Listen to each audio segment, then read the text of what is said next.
édulcoré. Rien n'est corrigé. Tout est amplifié. Ce que beaucoup appellent une scène banale, un homme qui accompagne sa femme vers les boutiques, est en réalité un révélateur de la qualité du lien. Un homme amène sa femme vers les boutiques. Ce verbe est important. Il ne subit pas le shopping. Il ne traîne pas derrière. Il initie. Il y va parce qu'il comprend que l'esthétique du couple n'est pas un détail. Parce qu'il sait qu'une femme ne s'habille jamais seulement pour elle. Elle s'habille dans un regard. Et ce regard-là, c'est le sien. Elle choisit. Elle essaye. Elle se regarde dans le miroir. Puis, presque naturellement, elle se tourne vers lui. Et elle lui demande « Tu en penses quoi ?» Ce n'est pas une question naïve. Ce n'est pas une demande d'autorisation. C'est un acte de confiance.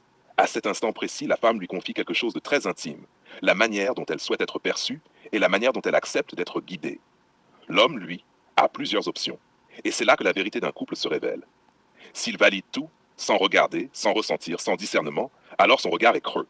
Il n'élève rien. Il rassure, mais il ne construit pas. S'il critique tout, s'il impose, s'il écrase, alors il détruit la complicité. Il transforme un moment d'union en rapport de force.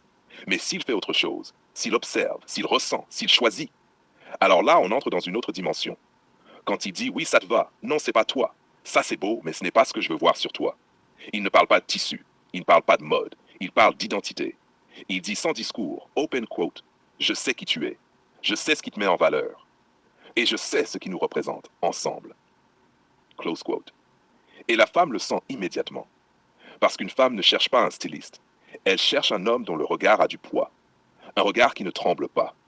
Un regard qui choisit. C'est là que naît la complicité. Pas dans les mots, pas dans les promesses, mais dans ces micro-moments où l'homme et la femme avancent dans le même sens. Elle ne se sent pas contrôlée, elle se sent vue. Elle se sent désirée avec précision. Et lui, il ne se sent pas dominé par une demande. Il se sent responsable du regard qu'il pose. C'est une entente silencieuse. Une entente où chacun connaît sa place sans qu'elle soit négociée. Une entente où l'homme dirige sans brutalité. Une entente où la femme suit sans s'effacer.